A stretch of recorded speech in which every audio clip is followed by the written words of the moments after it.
deixe, mas não saia de onde você está. Deus deseja fazer algo novo nessa noite.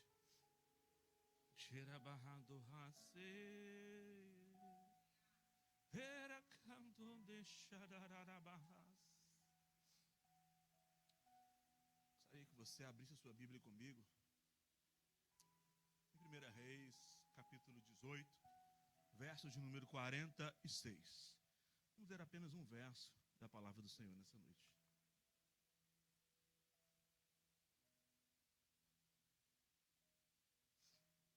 Aleluias. 1 Reis, capítulo 18, verso de número 46. Só apenas esse verso. A palavra do Senhor nos fala: a mão do Senhor veio sobre Elias, o qual cingiu os lombos e correu diante de Acabe, até a entrada de Jezreel. Somente até aqui. Durante essa semana, eu tive uma experiência com Deus. Agora eu quero compartilhar com você. Eu precisei me dirigir às finanças logo na segunda-feira pela manhã. Eu estava muito bem. E quando eu coloquei o pé dentro daquele prédio, dentro do departamento das finanças, na Tapada das Mercês, uma presença me oprimiu, me pressionava, algo que eu não tinha sentido ainda antes. E talvez você vai dizer, mas todo mundo que entra nas finanças se sente mal, porque 90% das vezes que a gente entra lá, a gente tem que pagar alguma coisa. Mas não estou dizendo que foi isso que aconteceu naquele exato momento. Havia uma sensação ruim, uma presença opressora, e eu precisava tratar de um assunto. E eu me lembro que eu peguei o meu telemóvel e abri a minha Bíblia online, e eu li exatamente esse texto que nós acabamos de ler agora. Eu falei: Senhor, por que o Senhor está me trazendo para 1 Reis, onde o Senhor deu poder a Elias para fazer algo tremendo, e eu estou aqui neste local, onde estou sendo oprimido por essa opressão, por essa pressão. E ao decorrer do tempo que eu estava lá, Deus foi falando no meu coração aquilo que Ele desejava falar para a igreja. Estranho, dentro do departamento das finanças, Deus me deu uma palavra. Eu me lembro que há 2 semanas atrás, eu preguei sobre Elias, mas não cheguei até aonde nós lemos hoje. Eu lembro que eu disse na minha última palavra, e vale a pena ressaltar, vale a pena lembrar, não foi com essas palavras, mas foi algo dentro desse sentido, que Elias, ele sabia fazer aquilo para chamar a atenção de Deus. Elias sabia a maneira de chamar a presença de Deus para a sua vida. Elias era especialista em andar na contramão daquele século, na contramão da doutrina que regia aquela época. Elias sabia que para agradar a Deus, ele tinha que andar na contramão, ele tinha que fazer aquilo que ninguém mais queria fazer, ele tinha que fazer algo diferente do que estava acontecendo no seu cotidiano. E Elias sabia que ele não poderia olhar para as dificuldades, ele não poderia olhar para os problemas. Ele deveria sim fazer aquilo que chamava a atenção de Deus, mas que ao mesmo tempo estava na contramão da vontade das pessoas que estavam ao seu redor. Eu me lembro que eu falei que uma das coisas que Elias fez e que me chama a minha atenção, que talvez você ainda não tenha entendido o verdadeiro propósito, eu quero explicar para você hoje, foi que Elias restaurou o altar do Senhor. E talvez você venha pensar nesse momento: eu sou pedreiro, eu sou mestre de obra, eu trabalho em obras, eu também posso restaurar um altar. Tarefa fácil para os nossos dias de hoje. Naquele tempo onde Jezabel era rainha, restaurar o altar do Senhor, fazer qualquer tipo de atitude para agradar ou para honrar o Deus vivo, era sinônimo de morte. Elias poderia perder a vida ao tentar agradar, ao tentar honrar o Deus Todo-Poderoso, o Deus vivo, o Deus de Israel. E Elias, ele sabia que para chamar a atenção de Deus e fazer que aquele povo se voltasse para Deus, ele tinha que enfrentar dificuldades. Ele tinha que fazer aquilo que ninguém mais estava fazendo. Eu lembro que eu falei também que Elias, ele juntou as 12 pedras, simbolizando as 12 tribos de Israel. Com aquela atitude, Elias estava honrando a história do povo de Deus. Ele estava honrando a história de Deus, honrando a palavra de Deus naquele momento. E talvez você venha me falar, mas isso é fácil, eu também honro a palavra de Deus, eu também leio a palavra de Deus. Mas naquele tempo, como eu já disse, onde Jezabel era rainha, aquela atitude de agradar a Deus, de honrar a Deus, de fazer a vontade de Deus, podia lhe custar a vida. E Elias fazia aquilo que ninguém mais queria fazer. Após Elias juntar as 12 tribos, juntar as 12 pedras, simbolizando as 12 tribos de Israel, Elias vai fazer algo inusitado, algo de extrema coragem. Elias vai juntar toda uma nação que estava desviada, fora dos caminhos do Senhor, andando na idolatria, e vai falar na cara deles: se o Senhor é Deus, seguiu, melhor dizendo. Agora, se Baal é Deus, seguiu. Até quando vocês irão cochear em dois pensamentos? Ele estava dizendo para aquela geração: não vale a pena ser crente na minha frente e lá fora fazer tudo diferente. Não vale a pena andarmos em dois pensamentos achando que estamos agradando a Deus. Não vale a pena acharmos que podemos servir a Deus e servir a Baal, servir ao dinheiro e servir a Deus. Achar que podemos servir dois senhores e que ao mesmo tempo estamos agradando a Deus. Ele está falando: se o Senhor é Deus, seguiu. Mas se Baal é Deus, então continue na lama. Continue fazendo aquilo que tem desagradado o coração de Deus, mas não reclamem das consequências. E Elias continua. Naquele mesmo período, dentro daquela situação, dentro daquele contexto na qual ele estava vivendo, ele vai fazer algo que ninguém mais na terra teria coragem de fazer. Nós sabemos que havia uma seca decorrente, na qual já durava 3 anos e meio quase. E naquela altura o ouro, nem a prata, nem o bronze, não era o que valia mais dinheiro, não era o que valia mais naquela altura. Naquela altura o que valia mais, irmão Gerson, era água. Se você tinha água, você tinha dinheiro. Se você tinha água, você tinha vida. Porque não chovia 3 anos e meio. E Elias, para honrar o nome de Deus, para andar na contramão daquele século, ele vai mandar derramar 4 vezes águas em cima do altar. Elias estava acostumado a entregar para Deus aquilo que ninguém tinha coragem de entregar. De fazer para Deus aquilo que ninguém queria fazer. Elias era especialista em chamar a atenção de Deus com as suas atitudes, com a sua coragem, com a sua fé inabalável. Após Elias derramar água, mandar derramar água sobre o altar, nós conhecemos a história. Ele vai orar ao Senhor, pedindo ao Senhor que enviasse fogo sobre aquele local. Mas Elias não vai orar de qualquer maneira. Ele vai orar dando honras e glórias ao Senhor, entregando aquilo que é de direito a Deus. Porque se alguma coisa iria acontecer naquele momento, ou estava acontecendo, é porque a mão de Deus estava sobre a vida dele. E ele sabia reconhecer isso.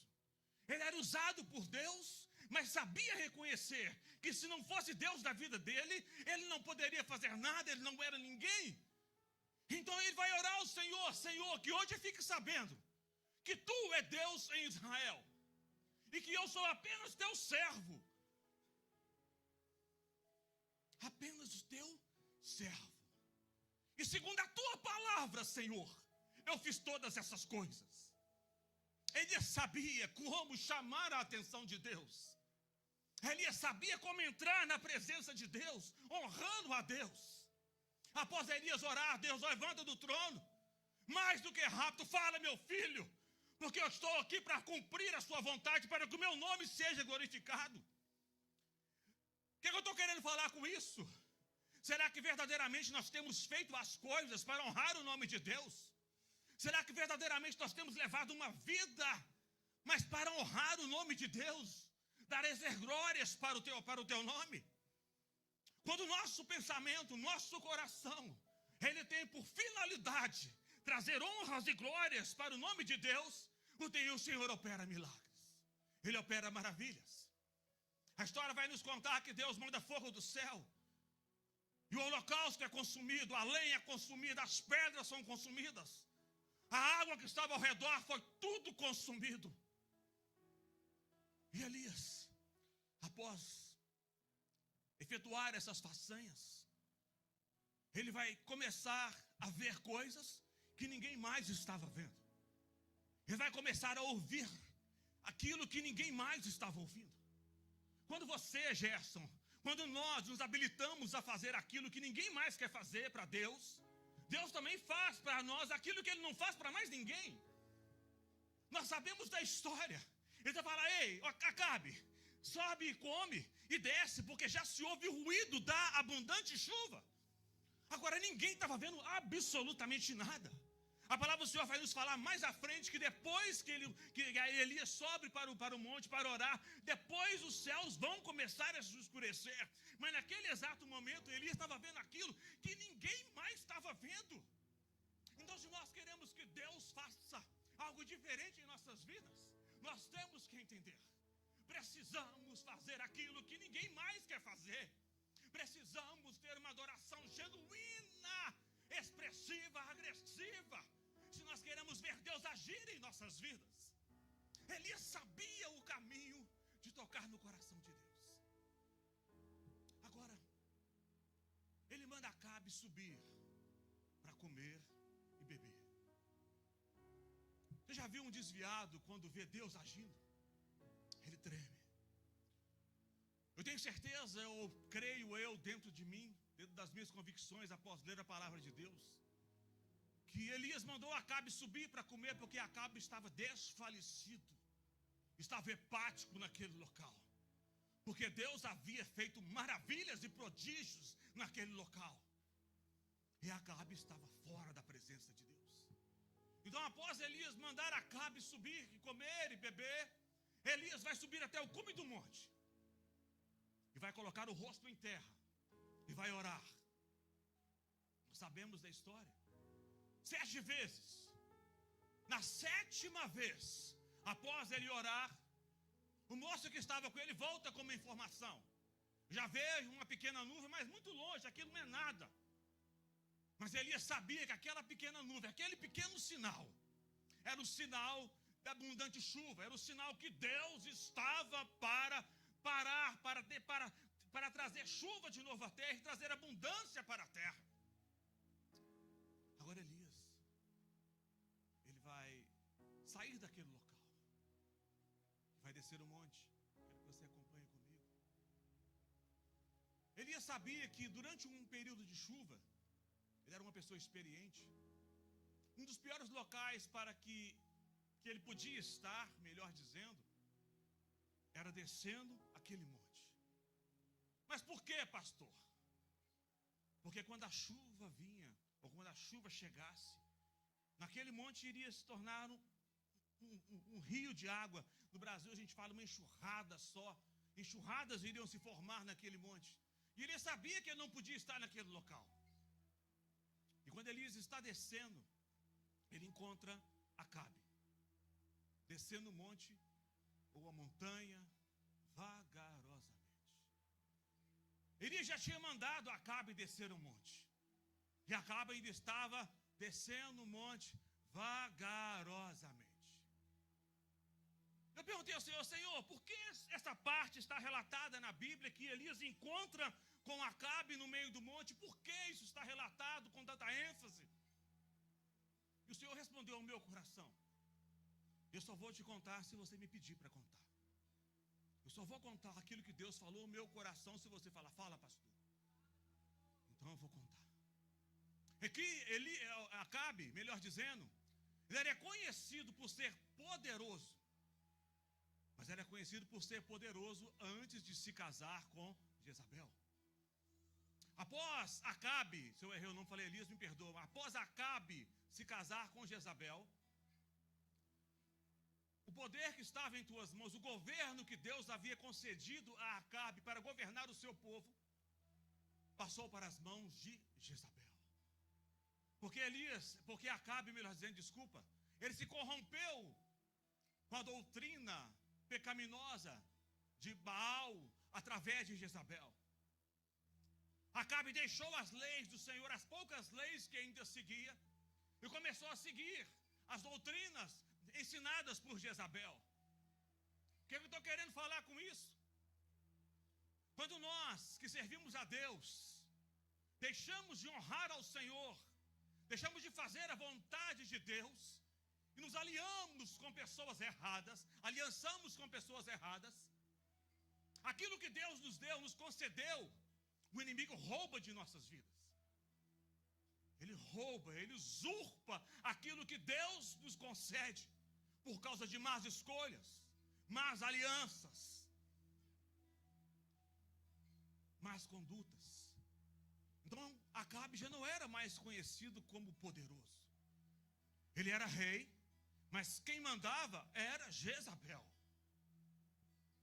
E nós sabemos que Elias, ele fez um embate, ele chamou Acabe para estar naquele monte juntamente com os 850 profetas de Baal e Aserá, contando todos juntos. Acabe, ao subir aquele monte, eu quero que você entenda, ele não subiu sozinho, ele subiu com a sua comitiva real, ele subiu com 850 profetas de Baal e Aserá. E agora, ele estava descendo aquele monte, sozinho, porque os 850 profetas haviam sido mortos daquele monte.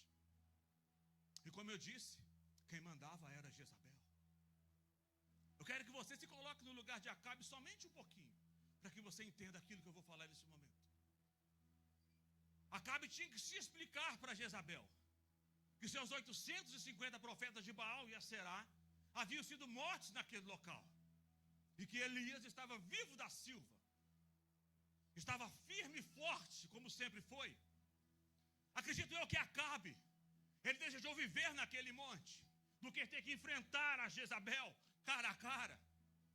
E agora, Elias, ele se vê em um grande problema, porque ele não poderia deixar Acabe onde estava no meio do monte. Ele tinha que sair daquele local juntamente com Acabe. Não podia ficar naquele local. E Elias tinha duas soluções, ou duas opções naquele exato momento.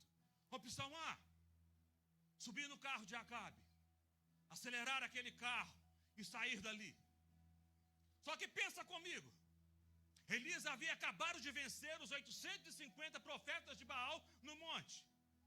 Agora Elias sobe no carro, num carro onde talvez você não saiba, mas aquele carro que Acabe, abre parênteses, estava dirigindo, supostamente foi construído pelos cananeus.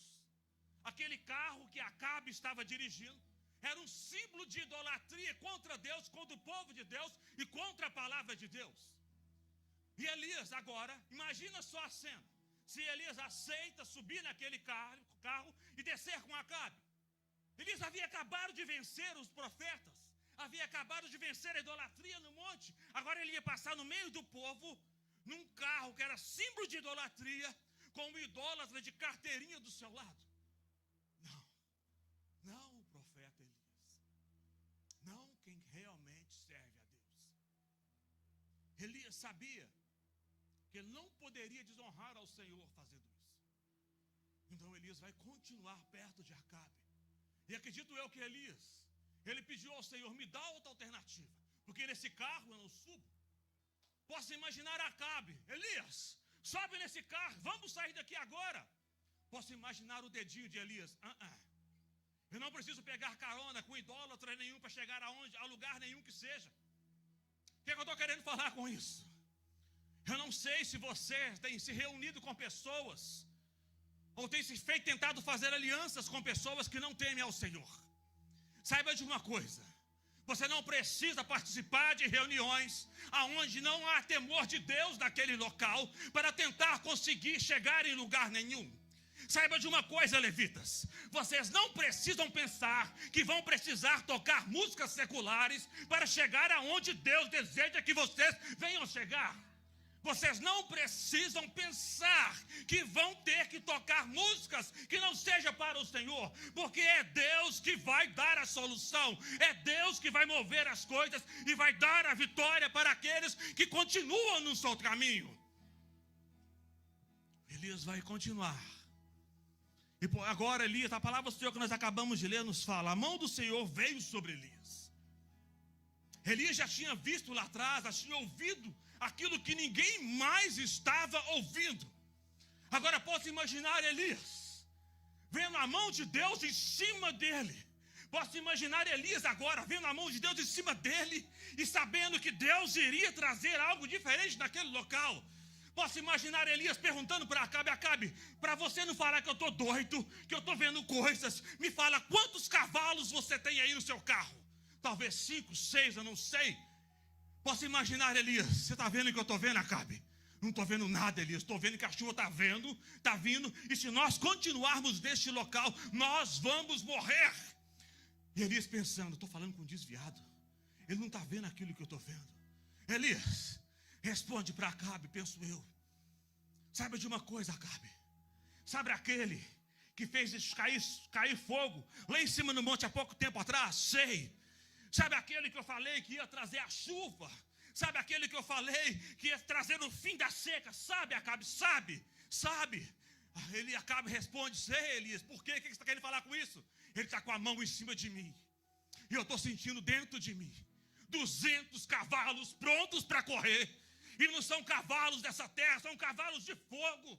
Eu estou querendo falar para você nessa tarde, que se você souber esperar a abundante, se você souber esperar a intervenção de Deus, Deus vai fazer um milagre na sua vida.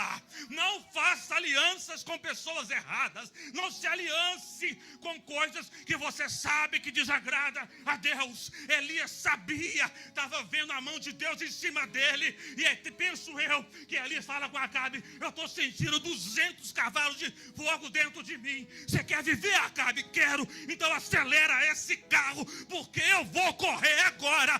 Penso eu, Acabe, você está doido? Não estou não.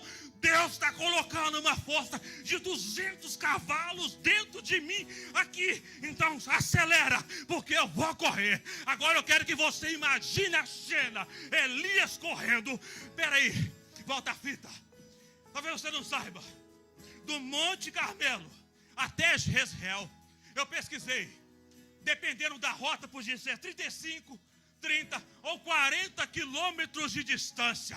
Agora veja a cena comigo. Elias correndo na frente de um carro que era top de gama naquele tempo. Elias correndo e o carro atrás dele. Talvez você não está entendendo, eu vou trazer para esse tempo para você entender. Pensa comigo, você descer 19, naquela ponte que tem em cima do Cacém, que dá para ver de um lado e do outro. E de repente o seu pastor passa correndo 110, 120, 130, 150 por hora, e uma Ferrari furiosa atrás de mim. O que você vai pensar? Eu quero servir esse Deus, eu quero conhecer esse Deus que o pastor serve, eu quero saber aonde está esse Deus, porque eu também quero experimentar essas coisas. Por que eu contei toda essa história? Deus usou Elias naquele tempo para ser a resposta de Deus para aquela geração. Deus sabia que aquela geração estava corrompida, havia se entregado à idolatria, e Deus precisava de alguém que representasse Ele na terra com poder, com sinais, para o povo poder voltar à verdadeira adoração. O tema dessa mensagem eu quero que você entenda. Você tem aquilo que essa geração precisa. Você tem aquilo que essa geração precisa. Nós conhecemos a história de Moisés. Moisés era um homem manso, um homem que sabia aquilo que ele era. E a história vai nos contar que o povo de Israel estava aprisionado por Faraó no Egito. E o povo chegou a um ponto de opressão, de domínio, na qual o povo já não estava aguentando mais. E o povo foi fazer aquilo que nós estamos fazendo todos os dias aqui na igreja. O povo foi orar. povo se juntou para fazer um grande clamor. E a palavra do Senhor vai nos falar que Deus ouviu o clamor do povo e se lembrou da promessa que fez aos seus antepassados. E quando Deus ouve a promessa, o que é que Deus vai fazer? Deus envia um libertador, um legislador. Por que um libertador e um legislador? Porque naquela altura o povo estava preso.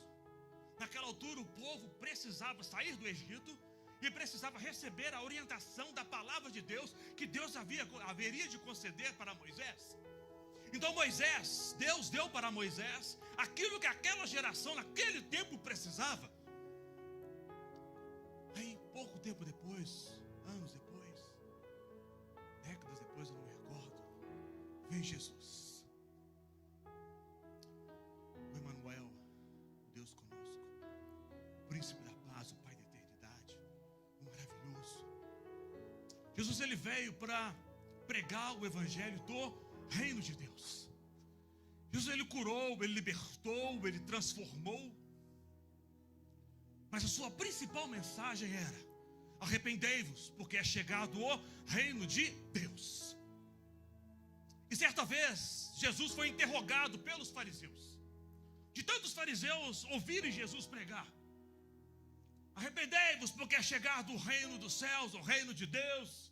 Os fariseus resolveram interrogar Jesus: ei, você fala desse reino, você prega sobre esse reino, você vive falando desse reino, mas quando é que esse reino vai chegar? Jesus deu uma risadinha e respondeu: o reino de Deus não vem com aparência visível. Nem vocês dirão está aqui ou está ali. O reino de Deus está dentro de vocês. Jesus, ele continua, ele cumpre o seu papel, porque ele veio para resgatar um povo que estava perdido, estava condenado à morte eterna. Jesus, ele se entrega voluntariamente na cruz do Calvário, morre, ao terceiro dia ele ressuscita, passa 40 dias ensinando os seus discípulos. Após 40 dias ele é elevado aos céus. Mas antes de ir ele faz uma promessa: eu vou, mas vocês não vão ficar sozinhos, eu vou enviar o Consolador. Mas antes de Jesus ser elevado aos céus, ele disse que o reino de Deus estaria dentro de vós. Eu quero que você vire para a pessoa que está do seu lado e me ajude, que eu estou cansado. E diga: Jesus disse. Vira a pessoa que está do seu lado e diga com convicção: Jesus disse que o reino de Deus está dentro de você. Fala com mais convicção, está em vermelho na Bíblia, foi a palavra de Jesus. Vira para o vizinho e fala: Jesus disse que o reino de Deus está dentro de você. Agora bata no peito: Jesus disse que o reino de Deus está dentro de mim. Aleluias. Grave aquilo que eu te falei. Mais à frente, o pastor Paulo, não é o pastor Paulo que você conhece, é o pastor Paulo de Tarso, que era Saulo, cansado. Ele vai enfrentar um problema, né, em uma das suas igrejas, a igreja de Roma. A igreja de Roma estava enfrentando um problema. Havia crentes dentro daquela igreja querendo ser mais santos do que os outros. Dentro da igreja de Roma havia um problema. Aqui não tem isso, graças a Deus. Havia crentes querendo ser mais santos que os outros, discutindo santidade através de leis alimentares. O apóstolo Paulo, ele recebe essa mensagem, ora ao Senhor e escreve uma carta e envia para a igreja de Roma. E nessa carta o apóstolo Paulo escreve: diga à sua igreja, diga ao meu povo, que o reino de Deus, ele não se baseia apenas em leis alimentares ou ritos. O reino de Deus, ele é muito maior do que aquilo que vocês estão brigando na sua igreja. O reino de Deus não é comida nem bebida. O reino de Deus é justiça, paz e alegria no Espírito Santo. Agora eu quero que você me ajude, que eu estou muito cansado hoje. Onde Jesus disse que estaria o reino de Deus? Aonde Jesus disse que estaria o reino de Deus? Dentro de mim. Jesus sabia que essa geração na qual nós fazemos parte seria uma geração que não teria justiça. Por isso ele colocou a justiça do reino dele dentro do seu povo, dentro dos seus filhos. Jesus sabia que essa geração na qual você faz parte não teria paz. Por isso ele pegou a paz que excede todo entendimento, a paz de Deus, e colocou dentro de quem? Dos filhos. Jesus sabia que essa geração na qual você faz parte seria uma geração triste, que não teria alegria. Então ele pega a alegria dele e coloca quem? Dentro de vocês, dentro de nós. Jesus sabia que essa geração iria precisar daquilo que ele colocou dentro de você.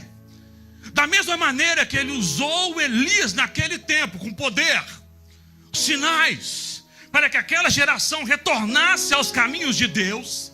Da mesma maneira que ele usou Moisés para libertar o povo e passar a legislação do reino para aquele povo, hoje Deus usa você nessa geração para trazer aquilo que essa geração precisa para entender que só existe um Deus, que só existe um Salvador, que sem Jesus Cristo ninguém verá a Deus. Jesus sabia aquilo que essa geração iria precisar para que essa geração pudesse ser salva. Da mesma maneira que ele usou Moisés, ele deixa usar você. Talvez você ainda não está entendendo. Você é homem que está aqui hoje. Você é o Moisés dessa geração. Você é mulher que está aqui hoje. Você é a Ruth dessa geração. Você é homem que está aqui hoje. Você é Elias dessa geração. Você não está entendendo? Deus escolheu você para fazer que o nome dele venha a ser glorificado nessa geração. E ele colocou dentro de você aquilo que essa geração precisa. Então saiba de uma coisa, mulheres: vocês são as Rebecas dessa geração. Vocês são as Adassas dessa geração. Vocês são a resposta de Deus para que essa geração venha entender que não existe dois caminhos, que não podemos continuar vivendo de duas maneiras. Deus colocou dentro de mim e de você aquilo que essa geração precisa para poder entender que não dá para viver longe dessa presença, longe da vontade de Deus. Então saiba de uma coisa: uma vez que Deus ordenou para fazermos discípulos, Ele nos concedeu as ferramentas, Ele nos concedeu o poder, Ele nos concedeu aquilo que nós precisamos para fazer que o nome dEle venha a ser glorificado nessa terra. Aleluias. Oh Senhor, você tem aquilo que essa geração precisa. Você tem a justiça que essa geração precisa. Você tem a paz que essa geração precisa. Você tem a alegria que essa geração precisa. Certa vez Neemias estava reunido com o seu povo, e o povo estava entristecido porque havia se lembrado dos pecados do passado, dos pecados que levaram eles à destruição, e o povo começou a se entristecer. E Neemias, inspirado pelo Senhor, fala: não se entristeçam, a alegria do Senhor é a vossa força.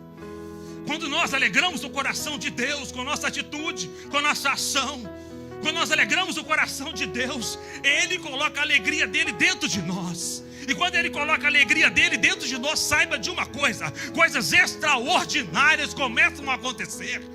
O ambiente é transformado. Ah, Deus, queria que vocês colocassem sobre seus pés.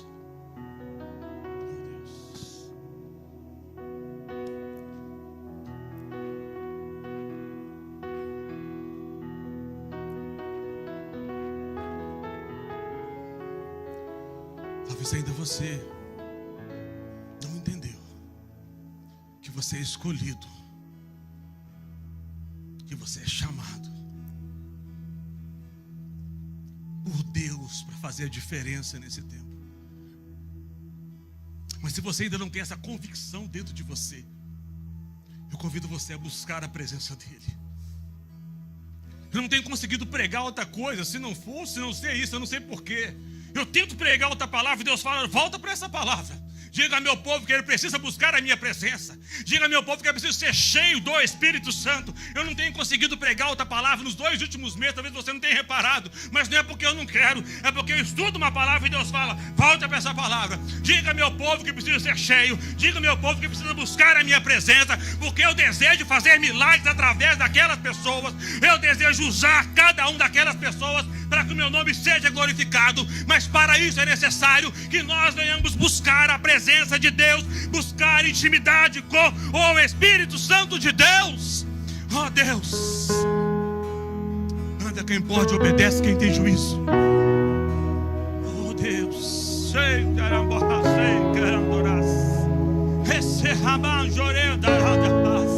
se você não tem essa convicção que você é um Elias dessa geração, que você é uma Ruth dessa geração, que você é uma Ana dessa geração, busque essa convicção nessa noite, através da presença do Espírito Santo de Deus. Mas não saia daqui sem que você venha sair daqui convencido que você é uma arma de Deus e que você tem aquilo que essa geração precisa, que você tem aquilo que as pessoas que estão ao seu redor necessitam para querer conhecer a Deus.